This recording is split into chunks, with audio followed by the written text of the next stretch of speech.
Aujourd'hui à 109, une nouvelle génération d'Autochtones fait sa place dans la société.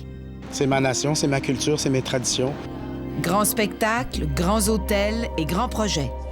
Des gens d'affaires amérindiens prennent en main leur avenir économique. Le développement touristique, on n'est pas loin de 200 emplois, Huron-Huron et des non-autochtones aussi. Là.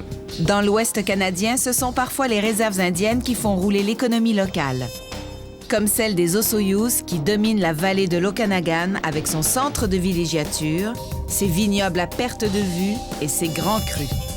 Tout ça grâce au chef Clarence Louis, un homme d'affaires controversé qui n'a pas peur de choquer ses frères. Get off your butt and get a job, or quit your wine and stand on your own 2 feet. Don't expect on anyone else to support you. Un message entendu par les jeunes autochtones qui retournent sur la réserve après leurs études pour réussir en affaires. Je cherche à pouvoir acheter d'autres camions pour pouvoir livrer de la marchandise. Je veux agrandir, je veux redonner à ma communauté.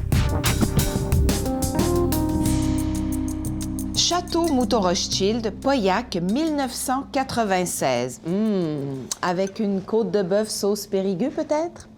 Les bons vins nous font voyager. L'Europe, les côtes du Rhône, la Toscane. Mais que diriez-vous d'un petit voyage vers une réserve indienne avec un vin de la vallée de l'Okanagan, le Inkamip? Eh oui, il y a des Autochtones qui font du vin sur le territoire de la nation Osoyoos en Colombie-Britannique. Et ce n'est pas de la piquette, croyez-moi. Vous savez, les Premières Nations s'éloignent rapidement des stéréotypes habituels, casino, bingo, cigarettes. Dans certaines régions, les Autochtones exploitent des hôtels de villégiature, des centres de ski et des vignobles. Ailleurs, on trouve des compagnies forestières, des lignes aériennes et des fournisseurs Internet. Aujourd'hui, à 109, je vous invite à regarder Flèche d'argent, un documentaire captivant sur une nouvelle classe d'affaires autochtone qui sème la prospérité.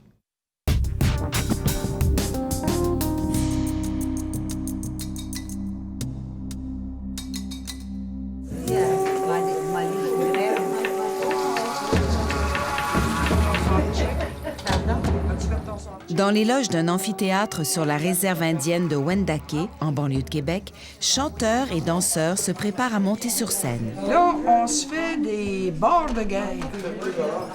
Plusieurs des comédiens, comme Christian Lavaux, sont d'origine autochtone. Ils représentent une nouvelle génération d'Autochtones qui font carrière avec succès. Oui. Bienvenue au spectacle Kiugwe, qui est mis en scène par Jacques Crête. Un spectacle à grand déploiement et on a hâte de vous le présenter.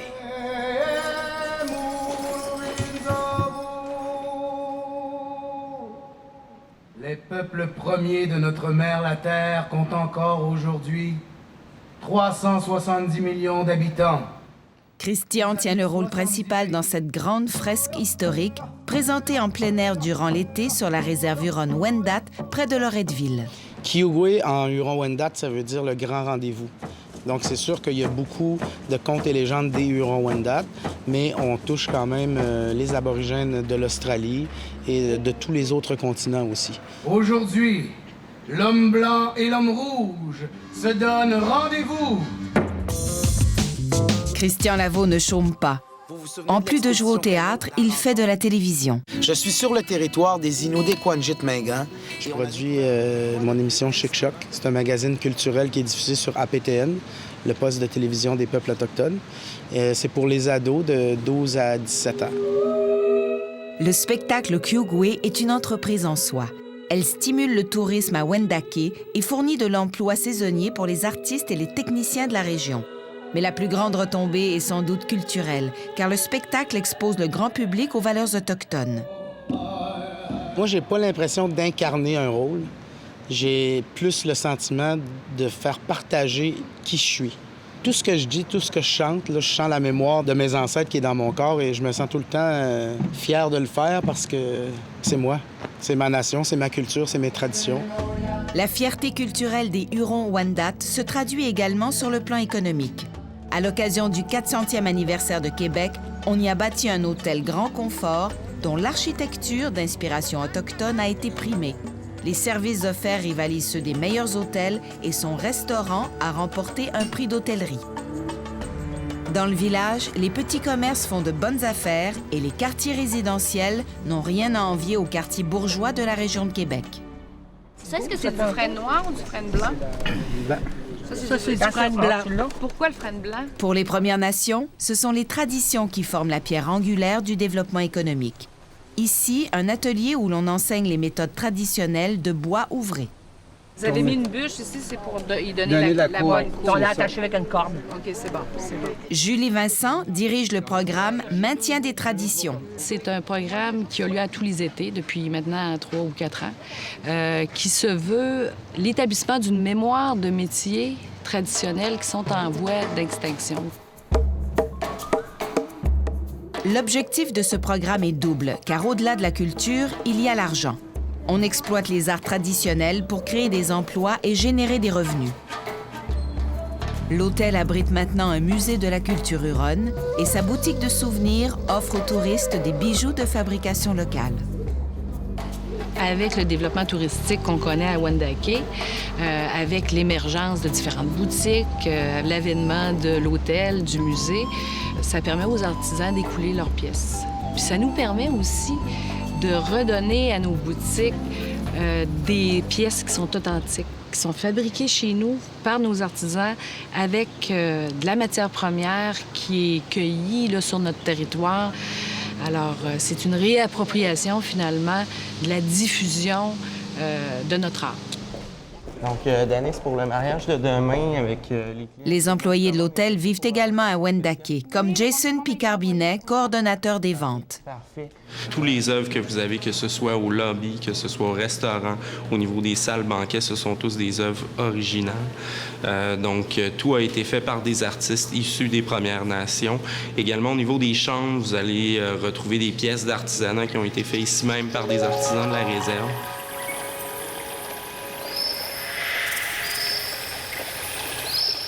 Cet arbre géant, qu'on appelle l'arbre des songes, est le foyer spirituel de Wendake.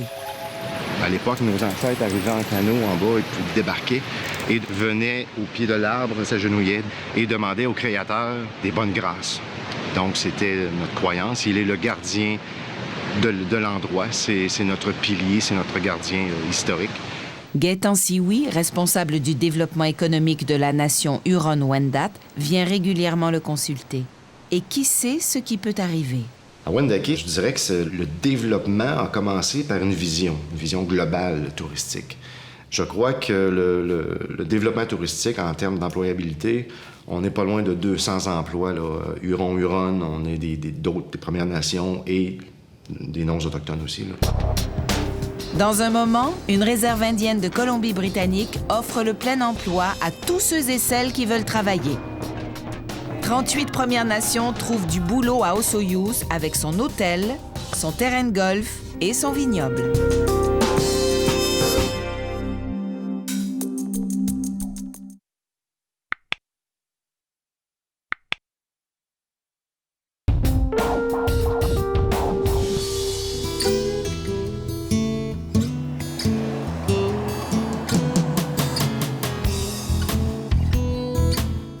À 4000 km de Québec, en Colombie-Britannique, une autre Première Nation se retrousse les manches pour bâtir une économie.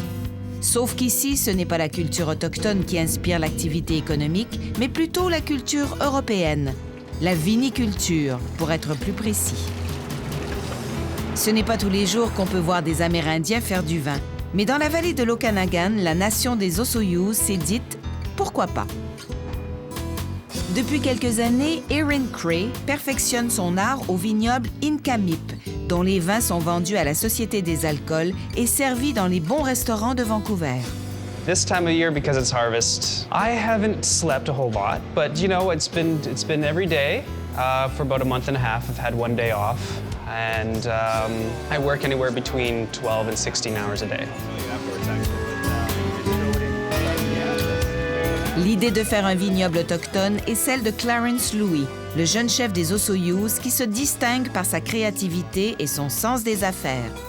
Il a donné à sa réserve une telle dose d'effervescence économique que les Osoyoos comptent maintenant le plus grand nombre d'entreprises par habitant comparé aux autres peuples autochtones.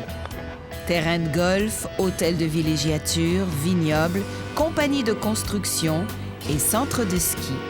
La plupart des entreprises sont gérées en partenariat avec des Blancs. You have to create jobs in First Nations. You just can't depend on government programs or government band office jobs or settlement jobs. I think First Nations people have to start talking about money more and using the term money. Money is not a bad term. You know, it depends how it's used, of course. To me, money equals opportunity. Thanks everybody for coming. Aujourd'hui, des dignitaires venus de partout assistent à l'ouverture officielle du Centre des congrès d'Osoyoos. Au nombre des invités de marque, le grand chef de l'Assemblée des Premières Nations, Sean Atleo. We're in a real moment here where chiefs like Clarence Louis, communities like Osoyoos, who are leading the way, they're really breaking new ground for successful economic development.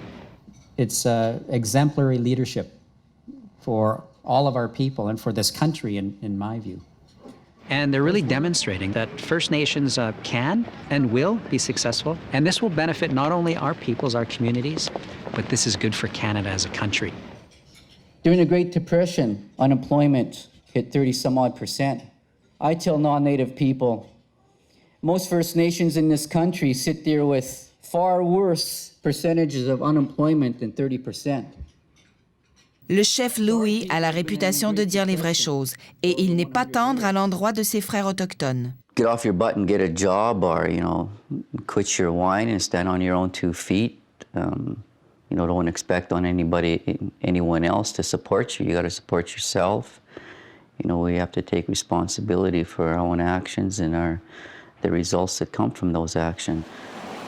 Le chef Louis a tellement brassé la cage que chaque Osoyoos qui veut travailler peut maintenant trouver un emploi.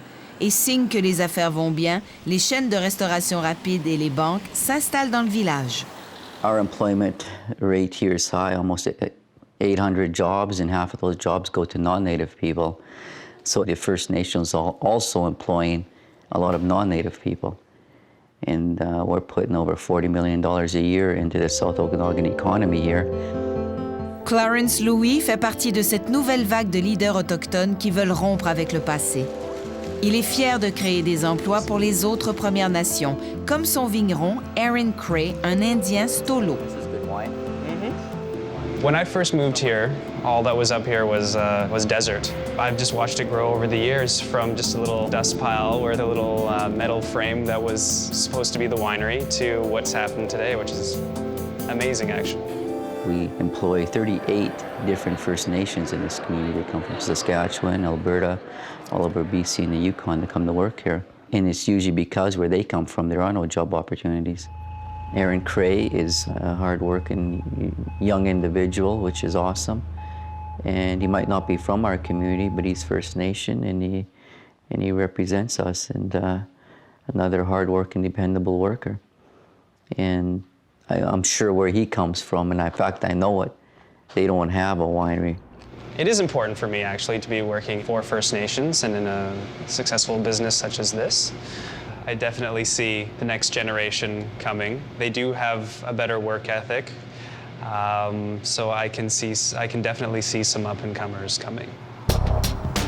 Après la pause, pas toujours facile de se lancer en affaires lorsqu'on est autochtone. Souvent, des gens croient qu'on est des imbéciles, alors ils veulent nous passer un sapin.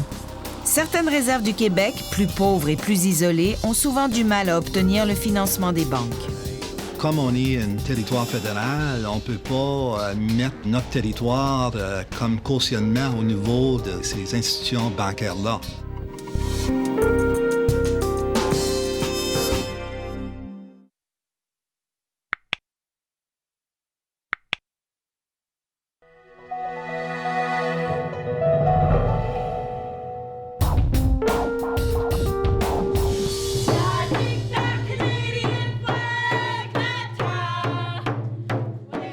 Il n'est pas donné à toutes les Premières Nations de jouir d'une économie florissante. Pendant que les Hurons-Wendat profitent de leur proximité avec la vieille capitale et que les Osoyoos cultivent le pinot noir dans la riche vallée de l'Okanagan, dans l'Outaouais, sur la réserve algonquine de Kitigan-Zibi, la prospérité économique se fait attendre. Sur les 1500 personnes qui y vivent, environ 10 % seulement ont un emploi à temps plein. La réserve, située près de Maniwaki, est loin des grands centres et l'industrie forestière n'est plus que l'ombre d'elle-même. Le nombre d'emplois à temps plein se chiffre autour de 160. Et puis, c'est principalement les services que la communauté se donne au niveau de la communauté comme telle. Le chef Gilbert White Duck fait partie d'une nouvelle génération de leaders progressistes qui veulent donner une base économique à une communauté qui n'en a jamais eu. C'est sûr que la majorité des emplois qu'on a sont des emplois à temps partiel, saisonniers en particulier. Alors, c'est sûr qu'il y a un grand défi quand les jeunes reviennent avec des formations pour se trouver un emploi à temps plein au niveau de la communauté. Sur le plan de développement économique, c'est là qu'il y a des lacunes. Mais c'est là sur lesquels on s'appenche de plus en plus pour faire quelque chose. Pour engendrer la prospérité, il faut lancer des entreprises. C'est ainsi qu'a vu le jour une petite exploitation de produits de l'érable et qu'un membre de la communauté, Mike Côté, a récemment acheté la quincaillerie Home Hardware, principal fournisseur de matériaux à Kitigan-Zibi. Comme c'est là, je cherche à pouvoir acheter d'autres camions pour le Home Hardware, pour pouvoir livrer de la marchandise pour d'autres communautés comme la mienne. Home Hardware. J'ai beaucoup d'autres projets, je veux agrandir, je veux redonner à ma communauté. OK? Yep. Mais il est très difficile pour un Autochtone de se lancer en affaires, surtout lorsqu'il est temps de trouver du financement. Les défis pour partir d'une entreprise sur une réserve, ça a à faire beaucoup avec emprunter de l'argent, parce que les caisses, les banques, ils n'ont pas de garantie sur une communauté. Comme on est un territoire fédéral, on ne peut pas mettre notre territoire comme cautionnement au niveau de ces institutions bancaires-là. Alors, qu'est-ce que la personne fait? Il n'y a pas rien pour mettre de l'avant. Les banques ne sont pas prêtes à avancer. Ils vont être mal pris. Alors, c'est une des raisons aussi pourquoi les projets sont souvent petits. Faute de capitaux privés, le chef White Duck a lancé son propre programme de stimulus. Chaque année, le conseil de Kitigan-Zibi fait construire de 10 à 20 maisons qui servent de logements sociaux. Je dirais au moins 70 % des matériaux qui peuvent venir du home hardware à ce moment. Quand il y a des commerces au niveau de la communauté, c'est là où la communauté fait tous les achats pour les nouveaux logements et puis les rénovations qui se font. Ça a tout un impact. L'argent demeure beaucoup plus au niveau de la communauté que dans le passé. Bâtir des maisons sur la communauté, c'est sûr que ça aide le développement économique parce que ça engage beaucoup d'ouvriers aux travaux. Puis quelqu'un qui a un salaire va dépenser plus que quelqu'un qui est sur le chômage. Puis c'est sûr que ça fait plus d'achalandage dans les magasins puis dans les restaurants. Puis l'économie va remonter. Merci. Je crois que le développement économique est à la base du développement de la communauté, de renforcer la communauté. C'est sûr que tout ça débute par l'éducation et la formation. Le chef White Duck, qui a longtemps travaillé dans le milieu de l'éducation, s'est battu pour la construction d'une école à Kitigan-Zibi. C'était la première fois au niveau du Canada qu'une école était construite par la communauté et non pas par travaux publics. Et de là, une fierté. Et puis, on se donne, depuis 1985, notre propre diplôme secondaire 5, qui est reconnu par tous les cégeps et les collèges communautaires. Le taux de décrochage scolaire qui frôlait les 100 % dans les années 70 est tombé à 30 % aujourd'hui. On entend parler souvent qu'il n'y a pas beaucoup de gradués dans les communautés des Premières Nations au Québec ou ailleurs au Canada. Nous, on a eu beaucoup de gradués. Quelqu'un comme Mike, qui était un étudiant auprès de Kitigan-Zibi, est un autre exemple de quelqu'un qui a réussi. Dans les conditions économiques actuelles, le développement se fait au compte-gouttes. Parmi les bonnes nouvelles, Mike Côté a lancé Algonquin Transport avec 2 camions remorques qui transportent les produits de la papetière Abitibi-Bowater. Le conseil a eu un arrangement avec Bowater où on pouvait avoir des contrats pour donner de l'emploi sur la réserve pour les membres de la communauté. Le partenariat, c'est bien beau, mais pas à n'importe quel prix. À tort ou à raison, le chef White Duck demeure méfiant. Les partenariats, c'est une façon. Mais il faut être vraiment là, les regarder de très près. Parce que souvent, des gens croient qu'on est des imbéciles, je crois. Et puis qu'on ne regarde pas toutes les lois qui peuvent s'appliquer. Alors, ils veulent nous passer un sapin. Et puis, ça, il faut le connaître. Alors, on recherche des gens qui sont honnêtes, qui vont être imputables, avec une transparence. Mais les partenariats sont essentiels pour les Autochtones. Dans le cas de la communauté Osoyoos, le vignoble fonctionne rondement grâce à l'expertise de Vincor, le plus grand producteur de vin au Canada. Vincor own 49% of the winery. The natives own 51%. It's a shared partnership. Même chose pour l'hôtel de villégiature en partenariat avec Bell Star Resort de Calgary. Most First Nations might have the land, but they don't have the expertise nor the money to build major projects. So finding partnerships is critical, and we wouldn't have a winery or a $40 million resort without partnerships. Mais que ce soit au Québec ou en Colombie-Britannique, les Autochtones continuent de subir les préjugés des Blancs. There are, of course, a lot of stereotypes about First Nations people, that they don't want to work, that they're drunks, that they're lazy, and there's a whole history behind that most people don't understand. Decolonization that happened to our peoples with the French and the English. Encore une fois, c'est pas tout le monde, ça c'est sûr, mais le racisme, c'est à cause d'une mauvaise compréhension de qui on est en tant que Première Nation, nos revendications, les défis qu'on a. Et puis, pour moi, c'est par le partage d'informations, c'est par les échanges, par le dialogue qu'on peut surmonter ces défis-là.